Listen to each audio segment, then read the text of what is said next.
We turn our attention now on the First Call podcast to the inaugural California Crown, run Saturday at Santa Anita Park. 3 big stakes races under the California Crown moniker, 5 stakes races in all on the program.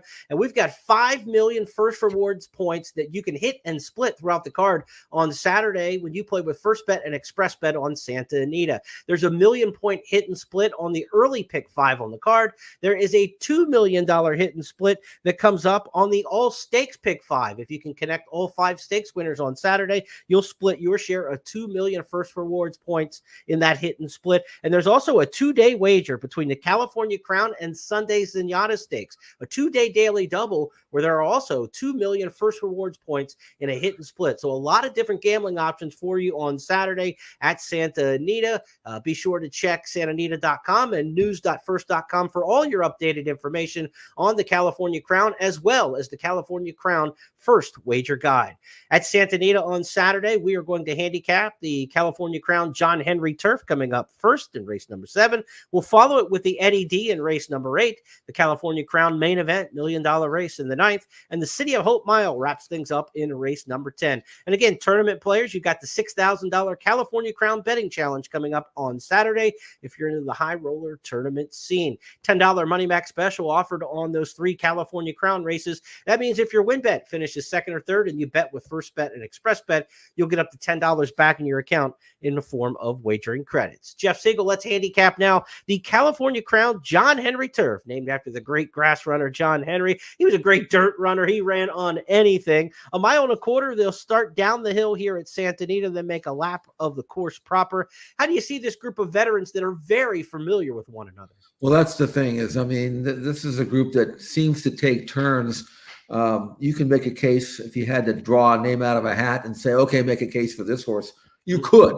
I mean, I've got Cabo Spirit at 30-1, the least likely as far as I'm concerned in the race. But, you know, if you drew him and you had to make a case for him, well, he inside speed, no one's going to go with him. He might get loose in the lead. And, you know, even though he hasn't won a race in 2 years or 3 years, whatever it is, you know, he might get loose. So, I mean, you could make a case for him. But I ended up trying to handicap this race using just 3 factors. Number one, who knows how to win races? Who wins the close ones? And Gold Phoenix can do that. Number 2 is who has proven form over the course, and that's Gold Phoenix. He's won first or second, 6 out of 13 starts with 2/3, so he's generally there.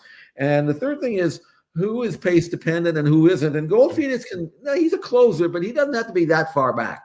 So if the race is really crawling, then he can lay somewhere, you know, in the middle. And I don't know whether I made him 7-2 morning line favorite. I don't know whether he's a great gamble because they're all kind of taking turns, but he does check the boxes, so to speak. And I think this is just his third start off, a bit of a layoff. I think it'll be his best start.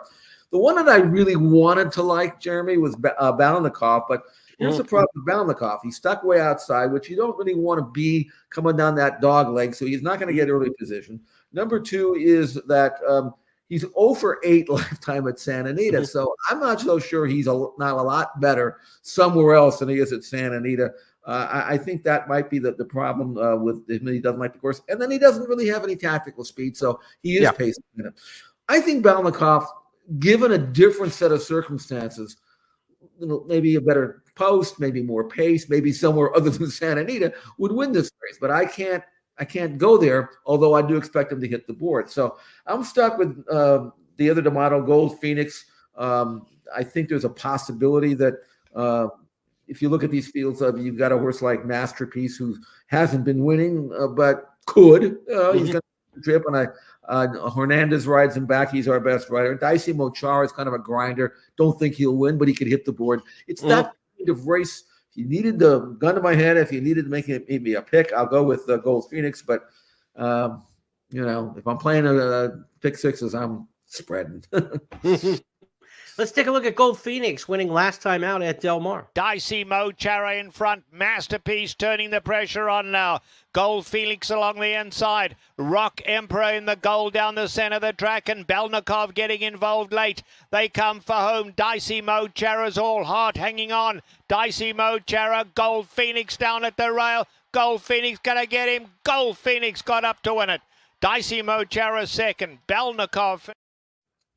Those names sounded familiar. They're all back in the former program as you look at this race, and it was a blanket finish that day. So if you lack confidence in this race, you're probably in the proper mind frame, right? This is a very difficult race to separate them on. You mentioned Balnikov. I do want to say he is eligible for a $2.5 million bonus if he can win this race and then go on to win the Pegasus World Cup Turf in January, part of the California Crown Turf bonus. He won the first leg of that series back on Preakness Day when he won the dinner party stakes at Keeneland. So if you say, well, look, Balnikovs are at the Preakness Stakes at Pimlico, not at Keeneland, of course.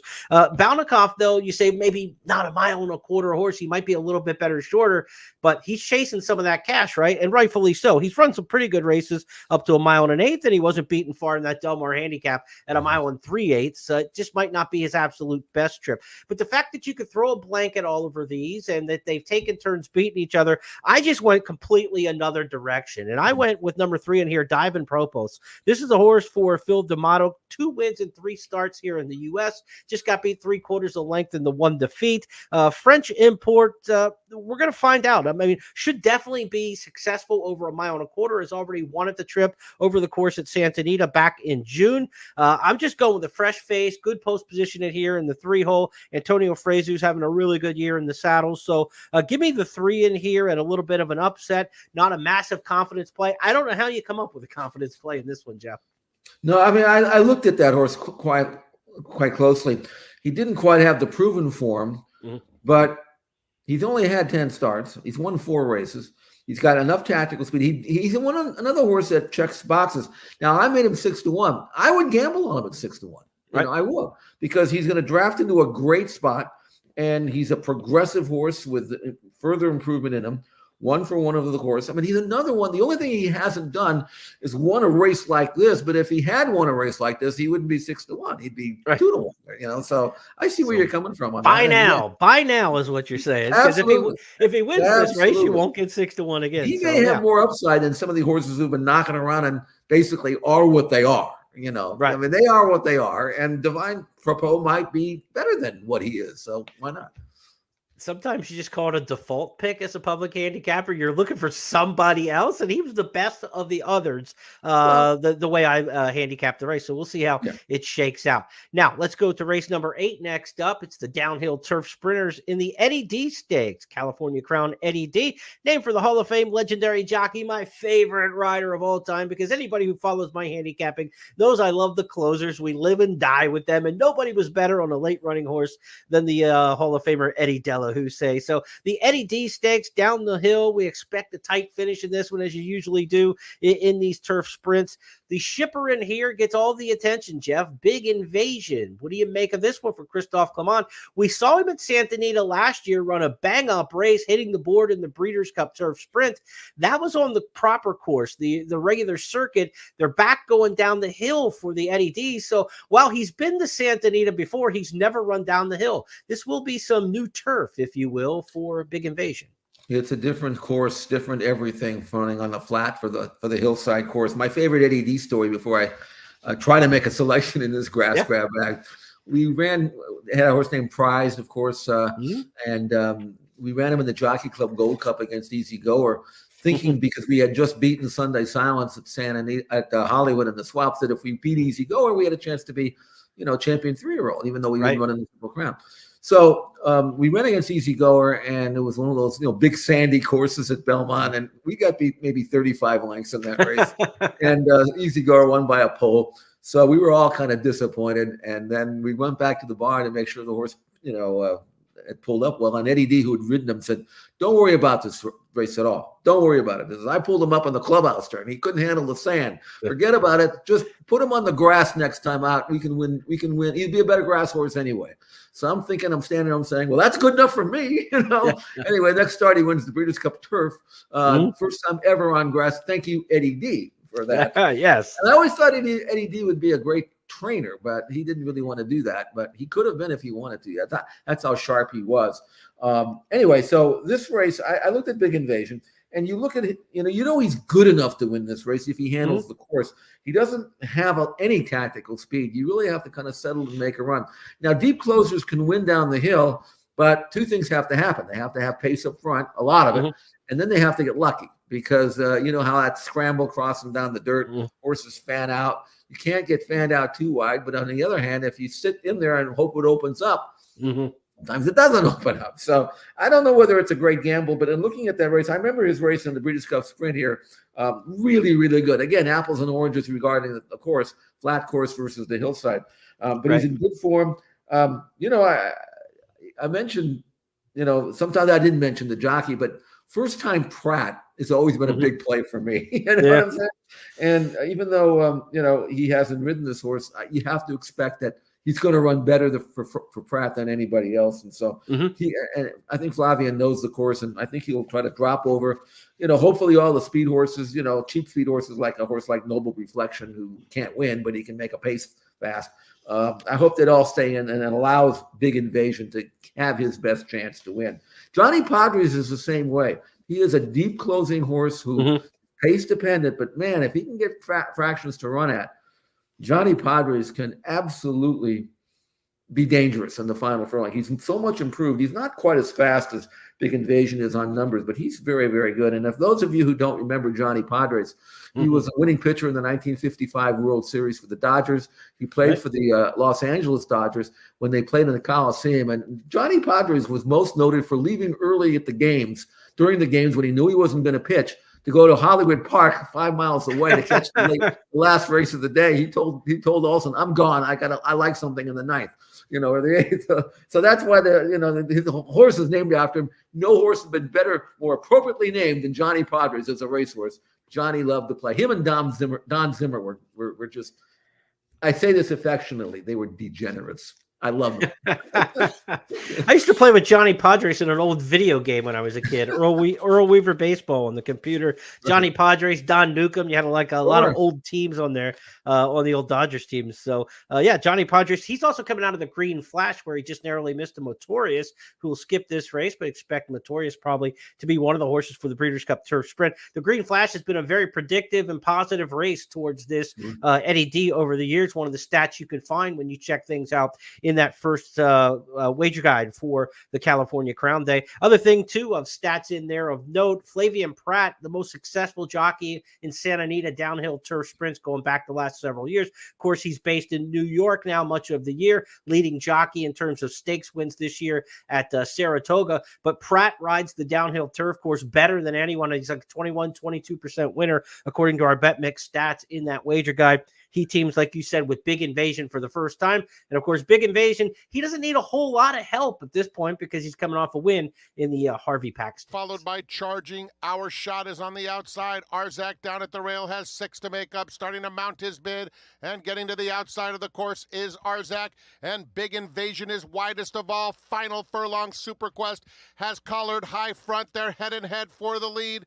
In behind horses, Big Invasion. Big Invasion is coming with a fierce run, and that's the Big Invasion we know.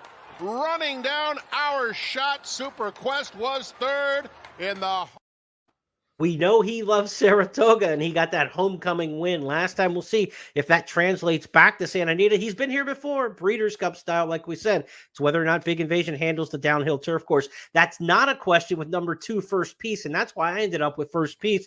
Down the hill, this horse has 2 wins, 3 seconds from 5 starts. Now, he'll turn back in distance. Post number 2, Mark Glatt, Mike Smith teaming up here. First Piece, a horse for course, horse for this particular downhill course, I think. And I like the fact that he's cutting back in distance. You say, well, how do you know the horse will do well cutting back in distance? The best predictor is past form, I think, when it comes to things like that. This horse won the John Shear, turning back from a mile to 6.5 down the hill here. He ran second beat and a half in the Siren Roar, doing the exact same thing, cutting back in distance, going long to short. So First Piece, route the sprint, runs well, loves this downhill turf course. I'm going to take Mike Smith here with First Piece, and that will be my pick in the Eddie D Stakes. He's got some tactical speed. I don't think he's going to be coming from as far out of it as Johnny Padres will down on the rail inside of him. So hopefully Mike Smith can work out a trip there, Jeff. Yeah, it's possible. I mean, he's running against Johnny Padres. They're like the same horse, although right. First Piece has got more tactical speed, but essentially from a quality standpoint, they're almost, again, who gets the trip? That's the main thing. They're both capable of winning. So we'll see what happens in a typical grass grab bag down the hill. Love the hillside course races. I know fans love them too because they're so exciting. And they all kind of come together in the final furlong, and then you got a chance. For more on that California Crown Eddie D Stakes, again, be sure to check out the first California Crown Wager Guide, where Millie Ball has her video analysis, her strategies, and all the stats and trends for that race in the Wager Guide. Next up, we go to the main event, $1 million for the inaugural running of the California Crown. Field of 7 has entered. We expect number 7, Indispensable, to opt to run at Remington Park in Sunday's Oklahoma Derby. So maybe 6 will start. We'll wait for the official word on that in terms of scratches, but I do expect the 7, Indispensable, to come out of the California Crown. National Treasure, the horse who already this year has won the Met Mile. He's already won the Pegasus World Cup. And in the Pegasus World Cup, he was nose and nose to the wire with Senor Buscador. They get a rematch in here, Jeff, and what is turned out to be a pretty quality field. And when you take the 3-year-old Muth and bring him in, it adds some intrigue to this race, because the 3-year-olds don't take on older horses too much in American racing these days, except when they get to the Breeders' Cup. So for this to happen a race early gives us a little bit of a jolt of electricity, I'd say, in the interest. Let's see how good Muth is. We're going to find out for sure. And when I did the morning line here, I was of the thought that Muth would be favored. And then I looked at the form and I said, I don't see that. I'm not saying he can't win. In fact, I think he will win. But National Treasure, he has some powerhouse races against, older horses. He's fast on figures. He's had 3 of his last 4 starts were triple-digit buyer races. Muth has never earned a triple-digit buyer. So you look at the form and you'd say that National Treasure is probably the controlling speed, and Muth is going to stalk him. It's kind of a blackboard race. The way Muth has been training, though, I know he hasn't beaten older horses, nor has he ever run against them, but he's a developing colt, and this was a terrific work. That colt on the inside is Ultra Power. He's a curling out of Unique Bella, and he won his last start with a triple-digit buyer number. He is a really fast horse, and Muth is laughing at him here. Really. I mean, he's just toying with him. And he's going to never really asked at all. They're not going fast because the track was dull. But now Muth is being chirped to just a little bit. The colt on the inside is being asked to keep up, can't do it. And Muth just cruises the wire. And I'm thinking that I'm looking at the same type of finish I'm going to see in the California Crown, whereas the role of Ultra Power is going to be played by National Treasure. He's going to sit right off a National Treasure, theoretically, and then he's going to have his chance at the top 6 to go by, and I'm expecting him to go by. But he may not go by because National Treasure is good when he's good, and he's training really well too. I don't see the stalkers or the closers having much chance, because I don't think these two are going to hook up, because I don't think Bob Baffert's going to allow that. He's going to choreograph this race, and he's going to tell Juan Hernandez Muth, you don't go after that horse to the quarter pole, and then you can go after him. If you can beat him, great. If you can't, you can't. But I don't want you dueling him into defeat and spoiling both horses' chances. This is $1 million race. I'd like to win it. So I think that's the way the blackboard plays up. And if Muth progressive steps forward and produces a career top number, which I think he will, then I think he can.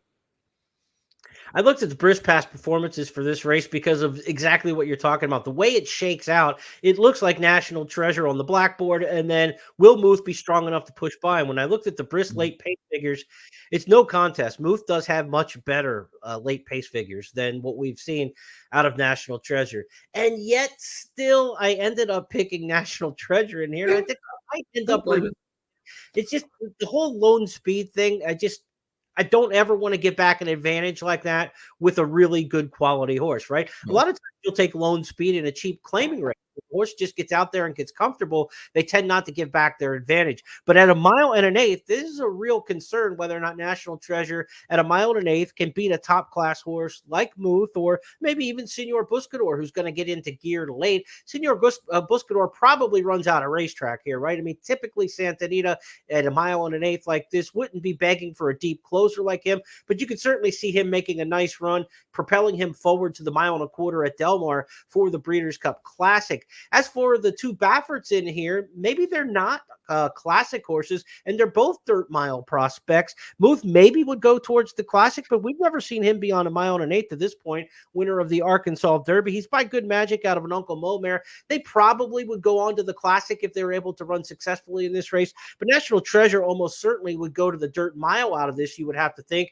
as last year in the dirt mile, he took right to the wire in that exciting nose photo finish with the great champion Cody's Wish. So you think maybe they're in this together. I mean, they're against each other, but they go their separate ways after this point forward, I would guess, with those two Bafferts. Yeah, Baffert said that yesterday in an interview that I don't even think has been aired yet, but he expects National Treasure to run in the mile and Muth to run in the classic if Muth performs at this distance against this level of horse up to what his expectations are. And that's what I'm saying is I think Muth will sit and then try to go by. National Treasure will try to win this race and then back up. If National Treasure had won the mile last year, then maybe they would have gotten creative. But he still would like to win a Breeders' Cup race, and his best chance will be the mile. So, but I do think that's the best. I look at Senor Buscador, and I think under certain circumstances he might have a much better chance. Whereas, let's say, for example, National Treasure and Muth were trained by two different people, then they might be more competitive up front.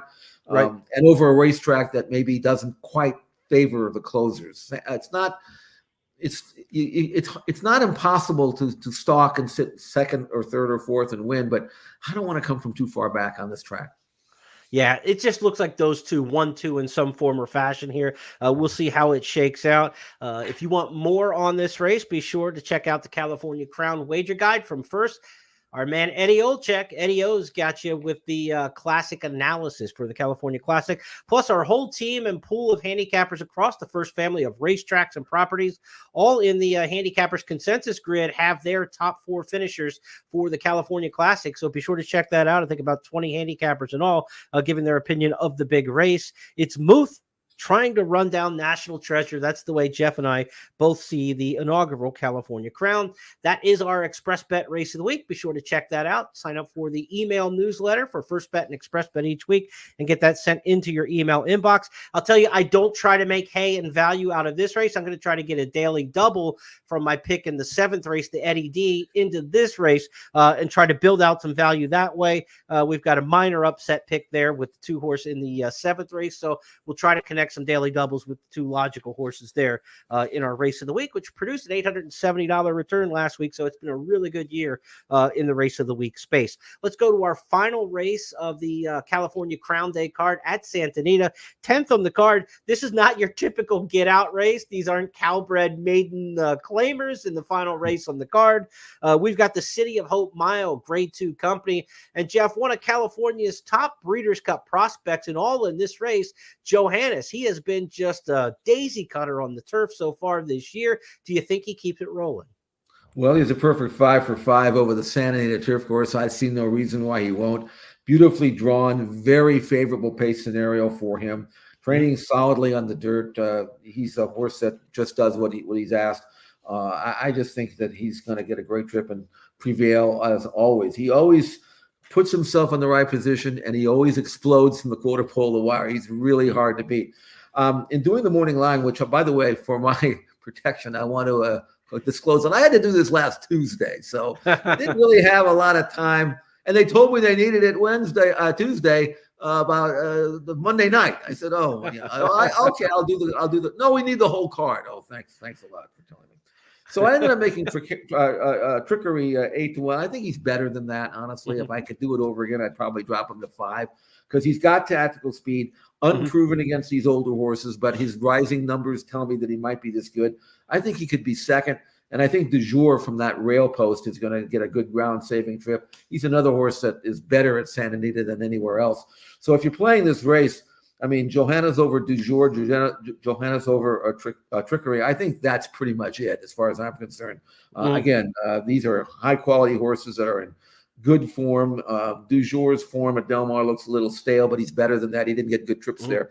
I know he likes it here. So and he's training really well. So 3/1, 3/6. That's how I'll play it. Obviously, Johannes at 4-5 in the morning line.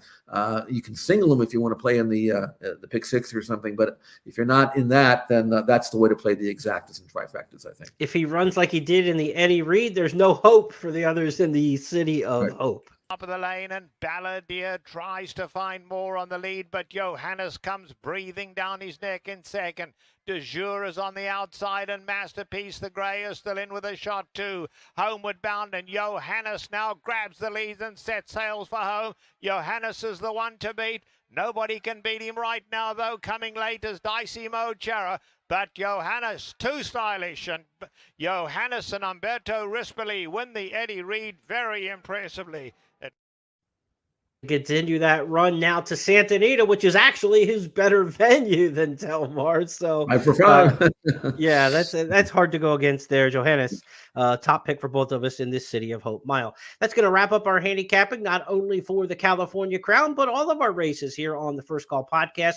You can join us each and every Friday on the First Call Podcast when we handicap weekend stakes races, and we recap all the action on Tuesdays with the It's Official podcast. So be sure to check that out. Jeff and I have hot takes on what we saw over the previous days and issues going on in horse racing. So be sure to check that out each and every Tuesday. You can get that on X, on YouTube, and throughout the different websites with First Bet and Xpressbet. So be sure to check that out. It's official on Tuesday, and the First Call Podcast each and every Friday. Jeff, you've got a fun weekend right there in your backyard. I'll give you the final word this week.